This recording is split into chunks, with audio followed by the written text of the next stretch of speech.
인천 송도에 위치한 고급 웨딩홀. 은은한 클래식 음악이 흐르고 황금빛 단풍이 창밖으로 흩날렸다. 박민재와 그의 신부가 부케를 던지는 순간 박미숙은 조용히 손을 모으고 환한 미소를 지었다. 사진 속에서나 볼 법한 완벽한 가족. 남편 박도진은 연단 옆에 서서 지인들과 활발히 대화하며 술잔을 나눴다. 민재가 정말 잘 컸어. 아버지 닮아서 똑부러지더군요. 덕분입니다. 미숙이가 애 많이 썼죠. 도진은 겸손한 듯 말했지만 그의 얼굴엔 자부심이 가득했다. 미숙은 멀리서 그 장면을 바라보았다. 미숙이가 애 많이 썼죠라는 말이 귓가에 남았다. 그래, 애는 정말 많이 썼다. 다만 아무도 그걸 진심으로 물어본 적은 없었다. 결혼식이 끝난 후 미숙은 마지막 남은 케이크 조각을 천천히 포장하며 기다렸다. 도진은 여전히 지인들과 사진을 찍고 있었고 아이들은 신혼부부와 함께 뒤풀이 장소로 이동했다. 홀에 남은 건 미숙과 도진뿐이었다. 도진은 와인잔을 들고 미숙에게 다가왔다. 수고했어. 며느리 마음에 들지? 응, 참 착하더라. 미숙은 짧게 대답했다. 이제 다 끝났네. 우리 할 일도 애들 다 장가가고 시집갔으니 우리도 좀 쉬자고. 그 말을 들은 미숙은 조용히 핸드백을 열었다. 안에서 꺼낸 얇은 봉투 하나. 회색의 차분한 색상. 가운데엔 단정한 글씨로 이혼신청서라고 적혀 있었다. 도진은 순간 얼어붙었다. 이게 뭐야? 말 그대로야. 미숙의 목소리는 흔들림 없었다. 오히려 차분했다. 지금 장난해? 오늘 무슨 날인 줄 알아? 우리 아들 결혼식 날이야. 알고 있어. 그래서 오늘까지 기다린 거야. 도진은 웃음을 터뜨렸다. 미쳤군. 지금 이 나이에 이혼? 미숙아, 제정신이야? 미숙은 그의 눈을 정면으로 바라보았다. 나, 제정신이야. 오히려 평생 중 가장 맑은 정신이야. 침묵이 흘렀다. 도진은 손에 들린 잔을 내려놓았다. 왜? 내가 뭘 그렇게 잘못했는데? 그 질문, 언젠가는 하길 바랐어. 하지만 지금 와서 그걸 묻는다면 이미 늦었어. 내가 바람을 피웠어? 폭력을 썼어? 술을 마시고 행패를 부렸어? 아니잖아. 난 가족을 위해 일했고 돈 벌었고 너한테 손 하나 안 댔어. 맞아. 손은 안 댔지. 대신 말로, 시선으로, 침묵으로 사람을 갉아먹었어. 나 30년 동안 한 번도 내 마음 얘기 못했어. 도진은 여전히 이해하지 못한 얼굴이었다. 그럼 말을 했어야지. 왜 이제 와서 그러는데? 그땐 말할 수 있을 거라 생각했어. 언젠가는 내가 중요해질 거라고. 그런데 아니었더라. 내 존재는 내 자랑거리 중 하나일 뿐이었지. 도진은 천천히 자리에 앉았다. 얼굴이 붉어졌다가 창백해졌다. 그래서 이혼을 하겠다고? 지금 와서? 그래, 지금 와서라도. 늦은 건 알지만 더 늦기 전에 나를 찾고 싶어. 웃기는군. 다 큰 자식들 보기 안 부끄러워? 부끄러워. 하지만 후회는 하지 않을 거야. 잠시 침묵. 도진은 서류를 들고 흔들었다. 이거, 난 도장 못 찍어. 그럼 소송할게. 미숙은 짐을 챙기며 말했다. 이미 마음은 떠났으니까. 도진은 자리에서 일어나 그녀의 팔을 붙잡으려 했지만 미숙은 한 발 물러섰다. 이제 나 건드리지 마. 부탁이야. 그녀는 조용히 홀을 빠져나갔다. 가을 바람이 미숙의 머리카락을 스치고 지나갔다. 30년 동안 묶여있던 숨결이 이제서야 흘러나오는 것 같았다. 홀 안에 남은 도진은 멍하니 서 있었다. 세상에서 가장 익숙했던 사람이 지금 세상에서 가장 낯설게 느껴졌다.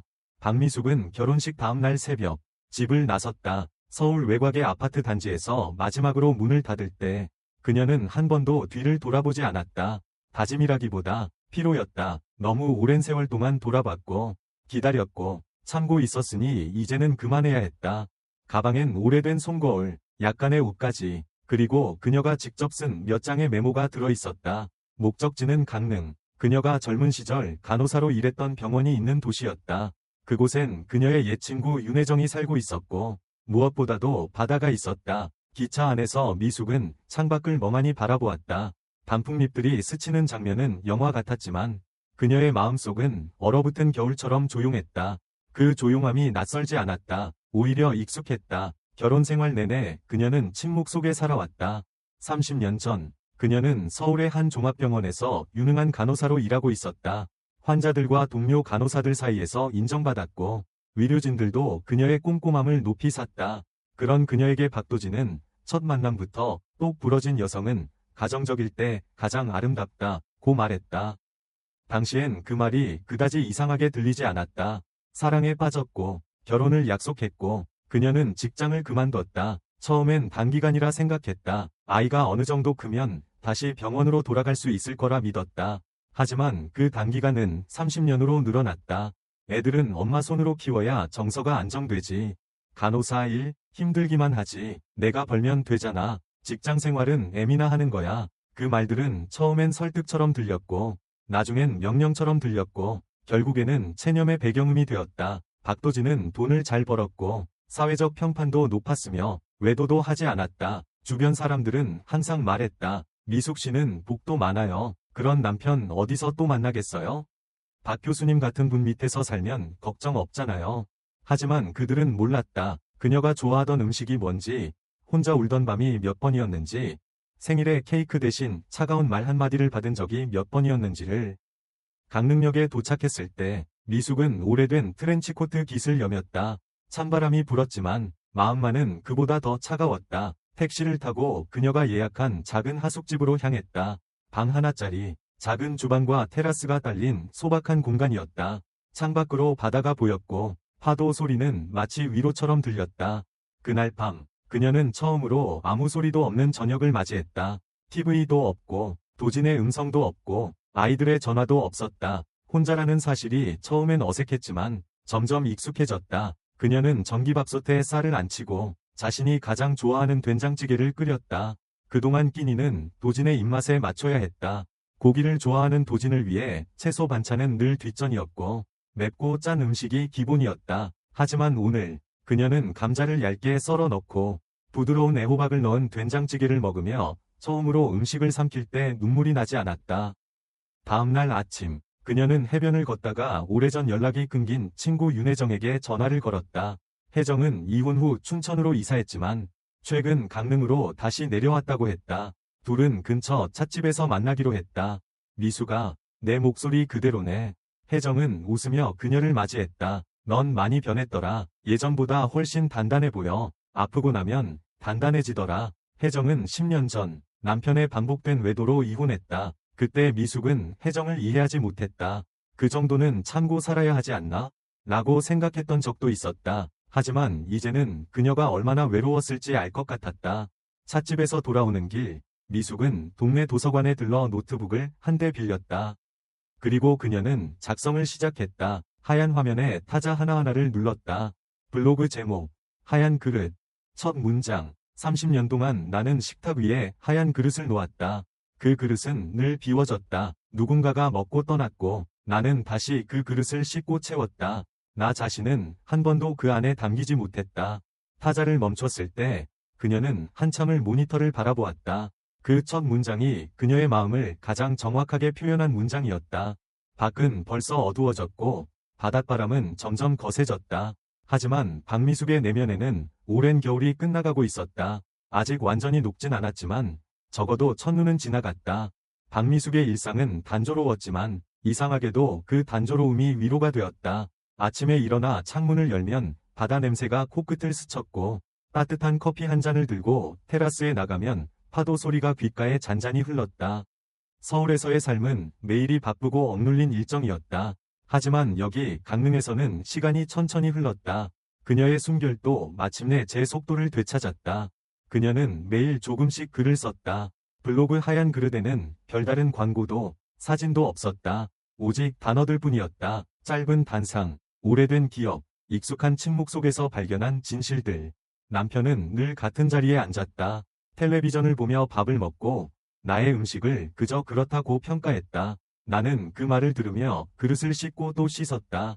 아이의 생일에 나는 2시간을 들여 케이크를 만들었다. 남편은 왜 사서 하지 않았냐고 물었다. 나는 웃으며 말했다. 다음엔 살게요. 하지만 속으로는 울고 있었다. 그녀의 글은 조용히 퍼져나가기 시작했다.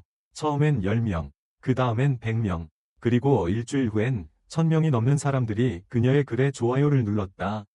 댓글도 달리기 시작했다. 미숙님, 저도 그런 남편과 살고 있어요. 당신의 글을 읽고 오늘 처음으로 남편에게 말을 걸었습니다. 30년 동안 말하지 못한 이야기를 당신이 대신 해주는 것 같아요. 그녀는 놀랐다. 자신만 외로운 줄 알았는데 세상엔 너무 많은 미숙들이 존재하고 있었다. 결혼은 두 사람의 선택이지만 침묵은 대개 한 사람의 몫이었다. 그녀는 그 침묵에서 이제 막 걸어나오는 중이었다.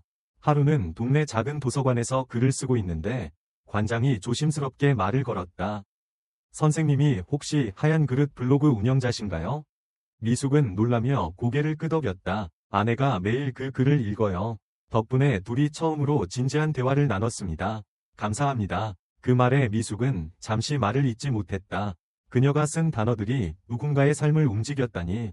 그녀는 그동안 침묵이 평화라고 믿었다. 말하지 않으면 덜 상처받고 덜 흔들릴 거라 생각했다. 하지만 그건 스스로를 잃는 길이기도 했다. 그날 밤 그녀는 침대에 누워 오래도록 천장을 바라봤다. 지난 세월을 돌아보면 아픈 기억이 훨씬 많았다. 하지만 그 중에서도 가장 고통스러운 순간은 아무도 자신의 목소리를 들어주지 않을 때였다. 더 정확히는 자신조차 자기 목소리를 듣지 않았을 때였다. 그녀는 늘 가족의 그림자처럼 움직였다. 아침 6시에 일어나 도시락을 싸고 저녁엔 식탁을 차리고 주말이면 도진의 양복을 다림질했다. 자신의 취미는 무엇인지 무엇을 좋아하고 싫어하는지조차 생각해 본 적이 없었다. 그런 그녀가 이제는 자신의 이름으로 글을 쓰고 누군가에게 위로가 되고 있었다. 그 사실만으로도 가슴이 뭉클했다. 그녀는 더 이상 침묵을 두려워하지 않았다. 아니, 이제는 침묵이 아닌 말하는 것이 그녀의 삶이었다. 며칠 후 블로그에 쪽지가 하나 도착했다. 선생님의 글을 방송에서 소개하고 싶습니다. 작은 라디오 프로그램인데요. 인터뷰도 가능할까요? 미숙은 망설였다. 세상 앞에 서는 일이 두렵지는 않았다. 다만 다시 박도진이 이 사실을 알게 될까 걱정이었다. 하지만 그녀는 곧 생각을 정리했다. 나는 이제 나의 이야기를 숨기지 않을 것이다. 그녀는 짧게 답장을 보냈다. 네, 괜찮습니다. 제 이야기가 누군가에게 도움이 된다면 기꺼이 나누겠습니다. 인터뷰는 전화로 진행되었고 라디오에서는 그녀의 익명 필명 하얀 그릇만 소개되었다. 그러나 그녀의 목소리는 맑고 단단했다. 진행자는 마지막에 물었다. 마지막으로 청취자에게 한마디 해주신다면? 미숙은 조용히 말했다. 우리 각자의 삶엔 이름이 있고 목소리가 있습니다. 그걸 너무 늦게 알게 되었지만 그래도 늦지 않았다고 믿고 싶습니다. 방송이 나간 후 블로그 방문자 수는 하루 만에 10,000명을 넘었다. 언론에서도 관심을 보였고 몇몇 출판사에서 책으로 내자는 제안도 들어왔다. 하지만 미숙은 서두르지 않았다. 지금은 그저 한 글자, 한 문장씩 자신의 안을 채워가는 시간이었다. 바닷바람은 여전히 차가웠지만 그녀의 마음은 조금씩 따뜻해지고 있었다. 더 이상 억지로 참지 않아도 되었고 눈치를 보지 않아도 되었다. 말하는 여자가 되었다는 사실만으로도 그녀는 오래도록 잠 못 이루었다. 그리고 그 밤 블로그에 이렇게 썼다. 나는 이제야 나를 살기 시작했다. 이 모든 말들이 나에게 보내는 편지다. 서울 송파구의 아파트 17층. 박도진은 눈을 뜨자마자 낯선 정적에 당황했다. 평소라면 아침 7시쯤 식탁 위엔 간단한 한식 아침상이 차려져 있었고 미숙의 잔잔한 발소리가 거실을 오갔을 것이다. 그러나 지금 부엌은 조용했고 냉장고 안에는 며칠째 손대지 않은 반찬들만 가득했다. 그는 냉장고 문을 열고 한참을 멍하니 서 있었다. 미숙이 정리해둔 김치통과 반찬통, 손글씨로 적힌 날짜 스티커들이 보였다. 냉장고 속 질서는 아직 그녀의 흔적을 간직하고 있었지만 냉기 속에 담긴 온기는 이미 사라진 지 오래였다. 허허, 이렇게까지 할 줄이야. 도진은 혼잣말을 중얼이며 전자레인지에 남은 밥을 데웠다. 된장찌개도 있었다. 그런데 데워서 먹으려다 손이 멈췄다. 이 찌개는 미숙이 만든 마지막 반찬이었다. 냄새는 여전히 익숙했지만 그 익숙함이 불쾌하게 느껴졌다. 그는 수저를 들었다가 그대로 내려놨다. 식욕은 없었고 입안이 텁텁했다. 식탁 맞은편 빈자리를 바라보았다. 몇십 년간 매일같이 그 자리에 앉았던 사람. 항상 조용했고 가끔씩 웃어주었고 늘 식사를 챙겼던 그녀. 그녀가 사라진 지금 그 자리는 의외로 무거웠다. 존재하지 않는 사람이 공간을 가득 채우고 있었다. 그날 오후 박지원이 아버지를 찾아왔다. 정장 차림 그대로였다. 점심도 못 먹은 듯 얼굴이 헬쑥했다. 아빠, 정말 엄마랑 연락 안 돼요? 됐어. 연락할 생각 없어. 그럼 어떻게 하려고요? 이혼이 진짜로 진행되면 언론에도 나올 수 있어요. 도진은 TV를 틀며 대답했다. 무슨 언론이야? 그 여자가 유명인도 아닌데. 지원은 깊은 한숨을 내쉬었다. 엄마, 블로그 하고 있는 거 알아요? 도지는 리모컨을 내려놨다. 뭐? 하얀 그릇이라는 블로그. 사람들 사이에서 화제예요. 내용 보면 거의 다 아빠 얘기예요. 엄마가 얼마나 힘들었는지, 아빠가 어떻게 대했는지 지금 여성 커뮤니티에서 엄청 퍼지고 있어요. 도지는 말없이 노트북을 켰다. 검색창에 하얀 그릇을 입력하자 바로 수십 개의 글이 떴다. 그중 하나를 클릭해 읽기 시작했다. 나는 늘 투명한 존재였다. 내 감정은 사치였고, 내 말은 잡음이었다. 내가 만든 밥은 맛이 없다고 했고, 내가 고른 옷은 촌스럽다고 했다. 나는 하루하루가 지워지는 기분으로 살았다. 글귀 하나하나가 도진의 얼굴을 뜨겁게 때렸다. 하지만 그는 곧 이내 노기를 품은 눈빛으로 화면을 닫았다. 이건 일방적인 주장일 뿐이야. 나도 얘기할 수 있어. 내가 얼마나 가족을 위해 희생했는지. 지원은 말없이 아버지를 바라보다 고개를 떨궜다. 아빠가 엄마한테 고마워한 적 있어요? 내가 말은 안 해도 행동으로 보여줬잖아. 애들 뒷바라지하고 돈 벌고 집도 사고. 그게 다예요? 도지는 대답하지 못했다. 지원은 무거운 침묵을 남기고 집을 나섰다. 아버지는 여전히 자존심을 내려놓지 못하고 있었다. 그날 밤, 도지는 식탁에 앉아 혼자 저녁을 먹었다. 밥은 차가웠고, 김치는 시들었다. 입안은 텁텁했고, 속은 더부룩했다. 그는 숟가락을 놓고 고개를 숙였다. 그리고 중얼거렸다. 진짜로 떠난 건가? 며칠 뒤, 박민재와 며느리 수진이 집을 방문했다. 수진은 조심스럽게 미숙의 안부를 물었다. 도지는 무뚝뚝하게 대답했다. 그 여자 잘 살겠지. 뭐 걱정이야. 수진은 잠시 망설이다가 말했다. 어머님 블로그 저도 봤어요. 솔직히 많이 울었어요. 저희 어머니도 좀 비슷하거든요. 민재는 고개를 끄덕였다. 아버지, 엄마가 얼마나 참았는지 이제서야 알겠어요.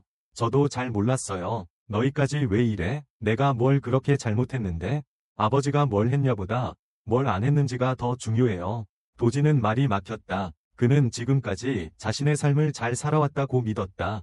책임감 있고 성실하며 외도도 없었고 자식 교육도 철저히 했다. 하지만 그 모든 것들이 아내에게는 감옥이었을 줄은 몰랐다. 밤이 깊어질수록 그는 점점 미숙의 부재를 실감하게 되었다. 양말이 떨어져도 아무도 챙겨주지 않았고 속이 안 좋아도 누가 죽을 끓여주지 않았다. TV를 보다가 웃어도 그 웃음을 나눌 사람이 없었다. 하루는 전화를 들었다가 번호를 누르지 못한 채 그대로 내려놓았다.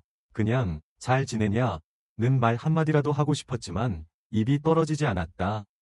그날 저녁 그는 블로그를 다시 열었다. 미숙의 최신 글에는 이렇게 쓰여 있었다.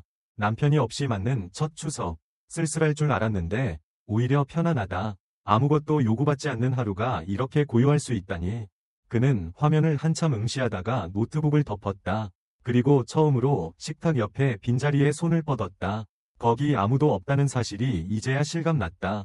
강릉의 늦가을은 조용했다. 박미숙은 매일 아침 따뜻한 물 한 잔과 함께 하루를 시작했다. 작은 하숙집의 주방은 그녀만의 공간이 되었고 창밖으로 보이는 바다는 고요하게 숨 쉬고 있었다. 블로그 하얀 그릇은 이제 단순한 일기장이 아니었다. 그녀의 글은 수천 명의 독자에게 위로가 되었고 댓글과 메일은 하루에도 수십 통씩 쏟아졌다. 대부분은 중년 이상의 여성들이었다. 어떤 이는 이혼을 앞두고 있었고 어떤 이는 이미 수십 년을 참고 살아온 아내였다. 그들은 박미숙의 이야기에 자신을 투영했고 미숙은 그들의 고백을 차분히 받아들였다. 남편과 하루의 대화가 세 마디도 안 돼요. 그런데 그게 익숙해졌어요. 무섭죠? 제가 원하는 건 대단한 게 아니에요. 그냥 밥 먹을 때 눈 마주쳐주는 거. 그게 그렇게 어려운 일일까요?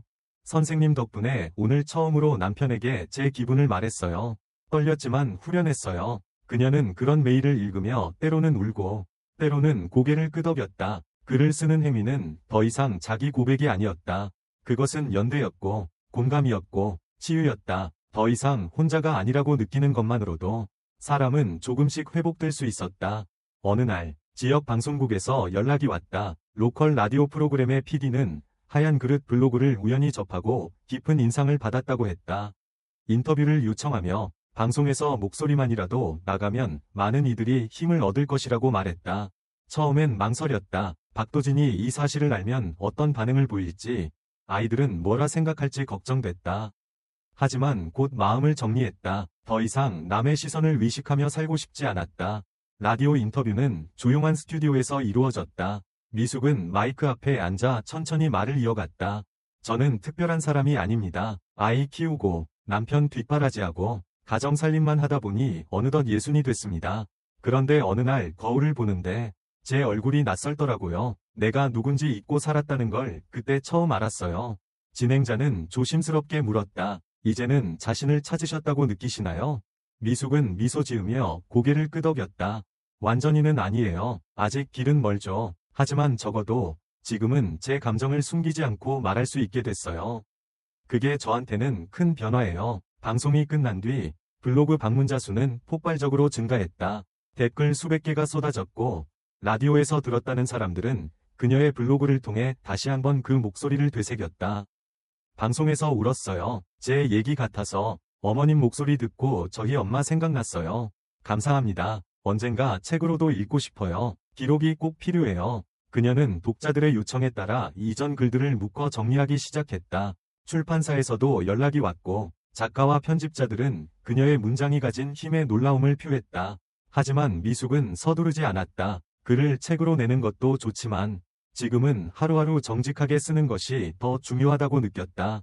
그 무렵 윤혜정과 다시 만났다. 찻집 구석자리에서 둘은 따뜻한 유자차를 마시며 이야기를 나누었다.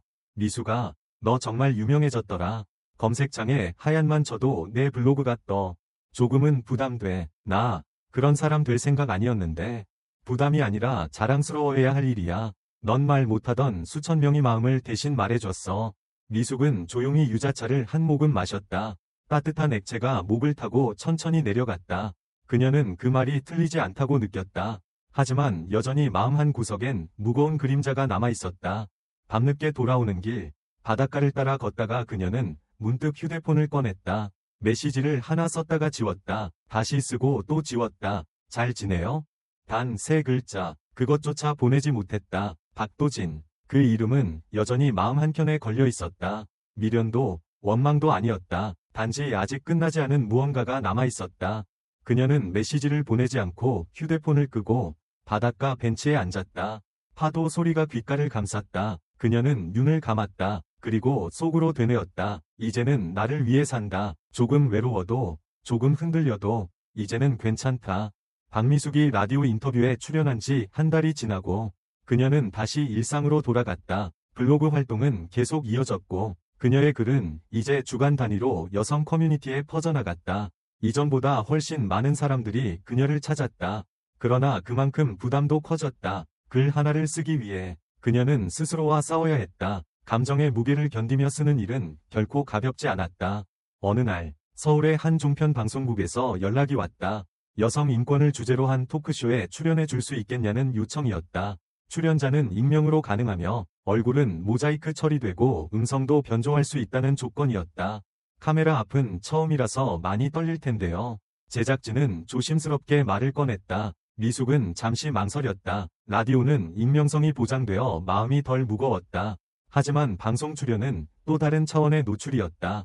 가족에게 알려질 가능성도 높아졌고 박도진이 볼 수도 있었다. 그러나 그녀는 질문 하나만 스스로에게 던졌다.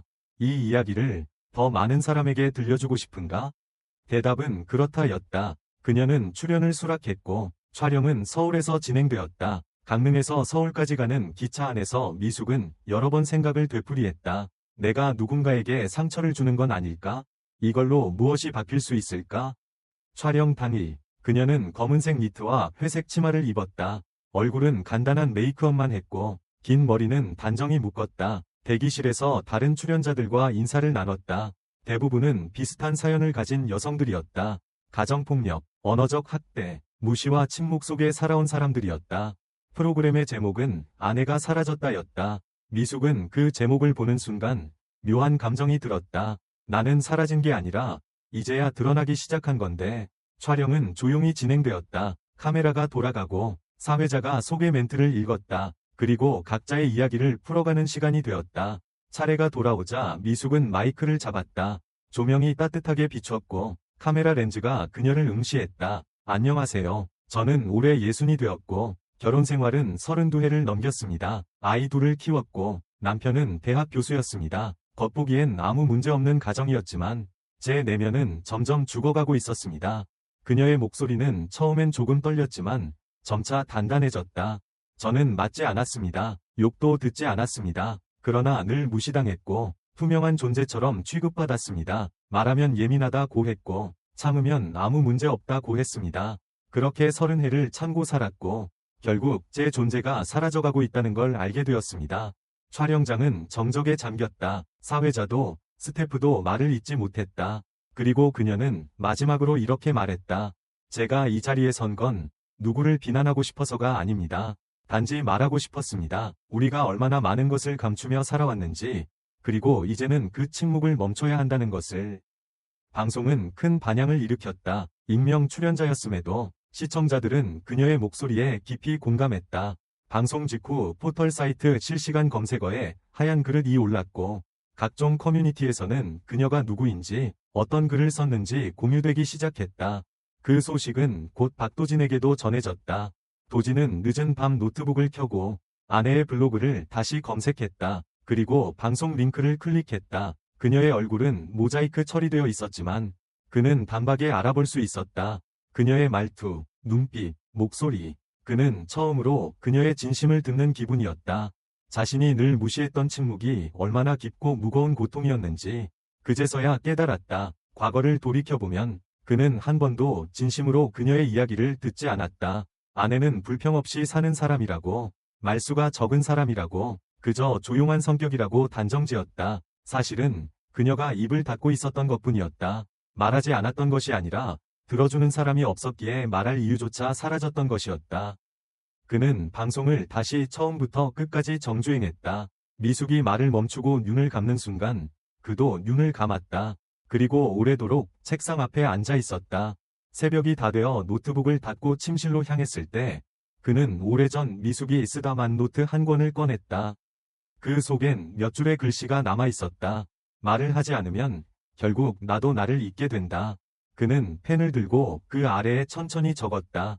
이제야 듣기 시작했다. 늦어서 미안하다. 박도진은 밤을 새웠다. 방송을 반복해서 보고 블로그의 글을 하나씩 읽어나가며 그는 점점 깊은 침묵 속에 빠져들었다. 무엇이 진실이고 무엇이 오해인지 따지고 들기엔 너무 많은 시간이 지나 있었다. 확실한 건 하나였다. 그는 단 한 번도 아내의 말을 끝까지 들어본 적이 없었다. 새벽 햇살이 창문 틈으로 비쳐들었다. 식탁 위엔 전날 밥 먹다 남긴 김치찌개가 그대로 식어 있었고 그의 얼굴엔 피곤과 허탈함이 동시에 내려앉아 있었다. 그는 결국 참지 못하고 블로그에 접속해 댓글을 달았다. 익명으로 짧게 당신의 고통을 몰랐습니다. 그리고 지금에서야 듣게 된 제가 한심합니다. 하지만 곧 댓글을 지웠다. 그녀는 아마 이미 이 댓글조차 원하지 않을 거라고 생각했기 때문이다. 그건 또 다른 형태의 간섭일 수도 있었다. 말 없이 존재를 드러내는 것, 그 자체가 그녀에게는 또 다른 짐이 될 수 있었다. 며칠 후, 한 인터넷 뉴스 사이트에서 하얀 그릇에 대한 특집 기사를 실었다. 60대 여성의 블로그가 던지는 질문. 우리는 누구의 삶을 살고 있는가라는 제목이었다. 기사 하단에는 수천 개의 댓글이 달렸다. 우리 엄마 이야기 같아서 울었다. 이 시대의 진짜 페미니즘은 이런 이야기에서 출발해야 한다. 남편이라는 이름으로 감옥을 만든 사람들, 이제 각성해야 한다. 그리고 일부는 도진을 겨냥한 비판도 이어졌다. 정말 교양 있는 사람이라면 가족에게부터 인간답게 행동했어야지. 저런 남편 아래에서 어떻게 30년을 견딘 거지? 말로 때리는 게 더 잔인하다.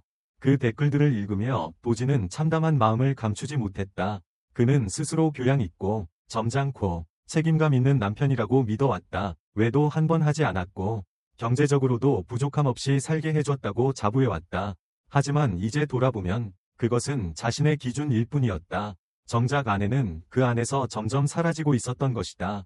그는 결국 자존심을 내려놓고 변호사에게 연락했다. 이혼 서류를 받기 위해서였다. 처음엔 버티려 했지만 지금은 억지로 붙든다고 아무 의미가 없다는 걸 깨달았다. 오히려 그것이 더 비열한 일이라는 생각이 들었다. 변호사는 조심스럽게 물었다. 합의 이혼이신가요? 도진은 잠시 멈칫하다 고개를 끄덕였다. 예, 상대방 뜻을 존중하려고 합니다. 그는 문득 존중이라는 단어가 얼마나 낯선지 깨달았다. 지난 수십 년 동안 그는 그 단어를 아내에게 단 한 번이라도 사용한 적이 있었을까? 회의 자리에서는 수없이 써왔던 말이지만 가족 안에서는 오직 책임과 질서만을 강조해왔던 자신을 돌아봤다. 며칠 후 박지원이 집을 다시 찾았다. 이번엔 도진이 먼저 말을 꺼냈다.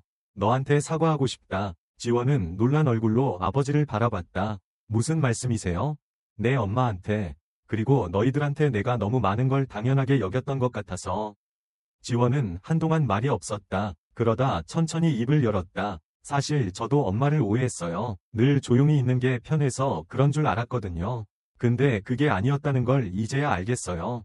도진은 고개를 숙였다. 지금이라도 알게 돼서 다행이다. 그날 밤, 도진은 오랜만에 편지를 썼다. 수십 년 전, 연애하던 시절에는 자주 쓰던 손편지였다. 그 이후로는 손으로 글을 쓰는 일조차 드물었다. 그는 천천히 펜을 들었었다. 미수가, 방송에서 내 목소리를 들었다. 솔직히 처음엔 부끄럽고 화도 났다. 내가 무슨 괴물도 아닌데 왜 저렇게까지 얘기하나 싶었지. 하지만 곰곰이 생각해보니 나는 늘 내 입장에서만 생각해왔더라. 내가 옳다고 믿는 방식으로 너를 이해시키려 했고 너는 점점 침묵하게 되었던 거야. 내가 사랑을 몰랐던 건 아닐 거야. 다만 표현하는 법을 몰랐고 듣는 법은 더더욱 몰랐지. 지금 와서 무슨 의미가 있을지 모르지만 그래도 네가 했던 말들 난 듣고 있어. 그리고 기억할게. 이건 용서를 구하는 편지는 아니야. 그럴 자격도 없지. 그냥 너의 삶을 인정하고 싶어서 네가 얼마나 용기 있게 걸어나갔는지를 존중하고 싶어서 쓰는 편지야. 어디선가 잘 지내고 있기를, 너 자신으로 웃고 있기를 진심으로 바란다. 편지를 봉투에 넣어 주소 없이 서랍에 넣었다. 보내지 않더라도 그가 처음으로 미숙에게 진심을 전한 순간이었다. 그리고 그날 밤 박도진은 꿈을 꿨다. 아주 오래전 갓 결혼했을 때의 미숙이 웃고 있었다. 그 미소가 너무 따뜻해서 잠에서 깬 뒤에도 한참을 그대로 누워 있었다. 그는 알았다. 이제부터 자신이 살아갈 시간은 누군가를 위해 이해하는 삶이 되어야 한다는 것을. 강릉에도 봄이 왔다. 해풍 속에 섞인 차가움이 조금씩 부드러워지고 바닷가 근처 벚나무들이 연분홍 꽃망울을 맺기 시작했다. 박미숙은 아침마다 테라스에 나가 창밖을 바라보는 시간이 늘었다. 새들이 지저귀고 햇살이 부드럽게 스며드는 이 계절 속에서 그녀는 여전히 조용히, 그러나 흔들림 없이 살아가고 있었다. 블로그 하얀 그릇은 여전히 많은 사람들과 연결되어 있었다. 매일 누군가는 댓글을 남기고 누군가는 메일을 보내며 자신의 이야기를 털어놓았다. 그녀는 더 이상 고독하지 않았고 세상의 작은 물결과 연결되어 있음을 실감하고 있었다. 그러던 어느 날 그녀는 작은 우편함에 꽂힌 편지 한 통을 발견했다. 주소는 적혀 있지 않았고 봉투엔 그저 그녀의 이름만이 또박또박 적혀 있었다. 박미숙. 서체는 익숙했다. 수십 년을 함께 살아온 사람의 필체였다. 그녀는 편지를 들고 방 안으로 들어와 천천히 봉투를 열었다. 종이 위에는 굳은 손으로 눌러 쓴 문장들이 정돈되어 있었다.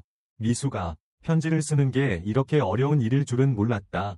네가 방송에 나왔을 때 나는 처음엔 분노했고 그 다음엔 창피했고 마지막에는 부끄러웠다. 네가 세상의 한 말을 처음엔 믿을 수 없었지만 이제는 인정하지 않을 수 없다. 나는 늘 옳다고 믿었다. 내가 하는 방식이 우리가 사는 방법이라고. 하지만 그 방식 속에 너는 없었더라. 아니, 있었지만 말하지 못하고 웃지 못하고 사라져가는 내 모습이 있었지. 내가 잘못한 건 무심함이었고 더 큰 잘못은 그 무심함이 잘못이라는 걸 몰랐다는 거야. 지금에서야 사랑이라는 단어를 떠올리며 내가 널 어떻게 대했는지 돌아보게 됐다.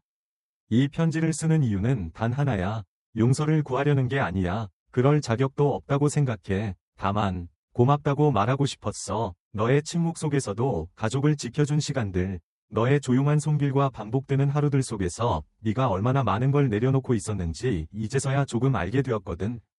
너를 잃고 나서야 너를 보게 됐다. 정말 미안하다. 그리고 고맙다. 잘 지내기를. 이젠 너의 삶을 살기를. 도진. 편지를 다 읽고 나서도 미숙은 한동안 움직이지 않았다.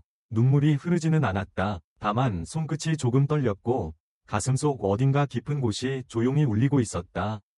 그녀는 편지를 조심히 접어 서랍 안에 넣었다. 미련도 아니고 기대도 아니었다. 그저 한 사람의 마음이 아주 늦었지만 진심으로 닿았다는 사실만이 남았다. 그날 밤 그녀는 블로그에 새로운 글을 올렸다. 오늘 오래된 편지 한 통을 받았다. 익숙한 필체, 익숙한 문장들, 늦은 사과였고 늦은 감사였다. 그런데 이상하게도 그 편지가 미워지지 않았다. 사랑은 끝났을지 몰라도 삶은 계속된다. 그리고 나는 이제야 처음으로 나의 계절을 맞이하고 있다. 봄은 생각보다 따뜻하다. 댓글들이 이어졌다. 글을 읽고 울었습니다. 편지 속 진심이 느껴졌어요. 저도 언젠가 그런 편지를 받고 싶어요. 아니, 직접 쓰고 싶어요. 오늘은 저도 엄마에게 편지를 써보려 합니다. 다음날 미숙은 기차를 탔다. 목적지는 없었다. 그저 어디론가 익숙하지 않은 곳으로 향하고 싶었다. 창밖 풍경은 푸르러지고 있었고 봄 기운은 차창 너머로 스며들었다. 기차 안에서 그녀는 다이어리를 꺼내 새로운 페이지를 열었다.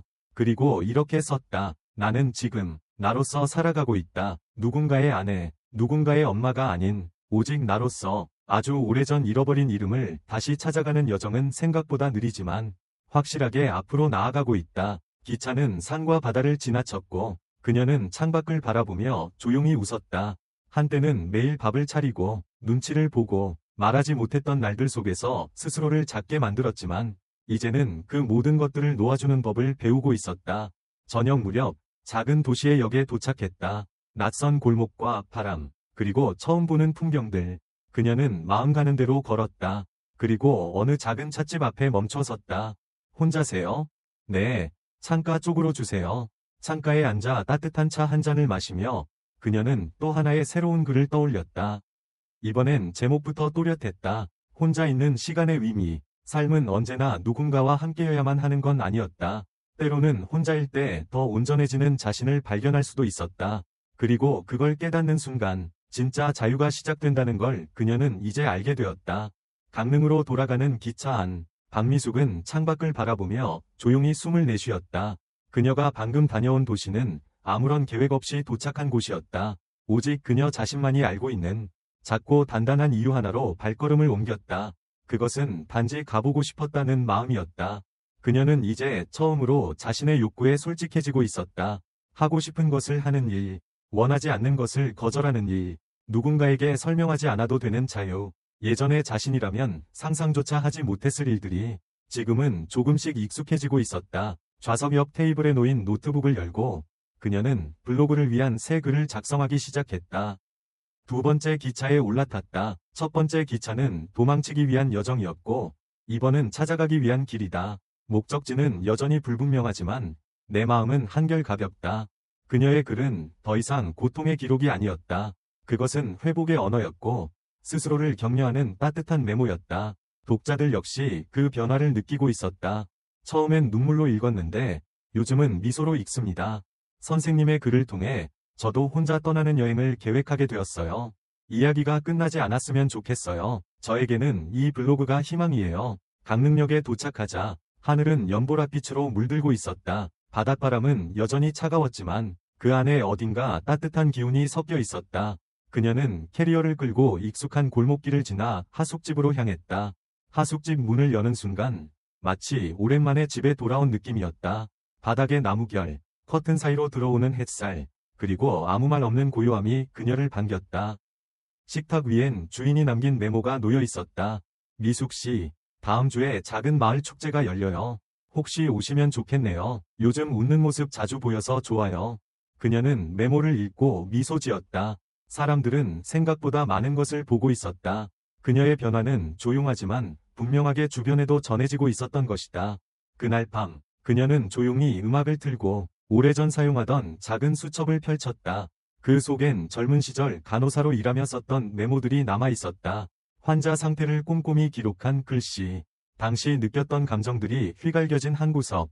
그때의 자신은 분명 살아 있었고, 꿈도 있었고, 에너지가 넘쳤다. 나는 누구였을까? 그녀는 스스로에게 묻기 시작했다. 박도진의 아내, 민재와 지원의 엄마, 교수 집안의 며느리. 그 모든 이름을 걷어냈을 때 남는 건 단 하나였다. 박미숙. 그리고 이제 그녀는 그 이름으로 살아가기로 했다. 며칠 후 그녀는 마을 축제에 갔다. 사람들은 삼삼오오 모여 막걸리를 나누고 작은 무대에선 아마추어 밴드가 통기타를 연주하고 있었다. 해변 근처에는 수공예 부스가 줄지어 있었고 아이들은 솜사탕을 들고 뛰어다녔다. 그녀는 천천히 걸으며 구경했다. 그리고 어느 한 부스 앞에서 멈춰섰다. 손글씨 엽서 만들기라는 팻말이 붙은 작은 책상이었다. 간단한 종이와 펜, 색연필만으로 마음을 전하는 공간이었다. 그녀는 자리에 앉아 조용히 엽서를 썼다. 바다가 보이는 이 마을에서 나는 나를 다시 만나고 있습니다. 처음엔 두려웠지만 이제는 설렘으로 바뀌고 있어요. 아직은 서툴지만 괜찮다고 말해주는 나 자신이 참 고맙습니다. 엽서를 접고 나오는데 한 아주머니가 말을 걸었다. 혹시 하얀 그릇 맞으세요? 인터넷에서 글 보고 큰 힘 얻었어요. 미숙은 놀랐다. 처음으로 오프라인에서 자신의 글을 읽은 독자를 만난 것이었다. 하지만 그녀는 두렵지 않았다. 오히려 그 따뜻한 눈빛이 반가웠다. 감사해요. 사실 저도 아직도 배우는 중이에요. 그래도 용기를 주셔서 정말 감사해요. 저도 언젠간 혼자 기차 타고 어딘가 떠나보고 싶어요. 그녀는 그 말을 듣고 웃으며 고개를 끄덕였다. 그날 밤, 그녀는 블로그에 짧은 글을 남겼다. 오늘 처음으로 내 글을 알아봐준 사람을 만났습니다. 낯선 곳에서 낯익은 온기를 느끼는 일. 그게 어쩌면 인생의 가장 아름다운 순간인지도 모르겠습니다. 봄은 그렇게 조용히 그러나 분명히 그녀의 삶에 스며들고 있었다. 두 번째 기차는 어디를 향하는지 몰랐지만 그녀는 알 수 있었다. 그 길 끝에 있는 사람은 더 이상 누구도 아닌 자기 자신이라는 걸. 박미숙은 여전히 강릉에 살고 있었다. 벚꽃이 지고 초록이 짙어지는 계절이 돌아오자 그녀의 일상도 조금씩 새로워졌다. 어느 날 아침, 동네 도서관에서 작은 강연 요청이 들어왔다.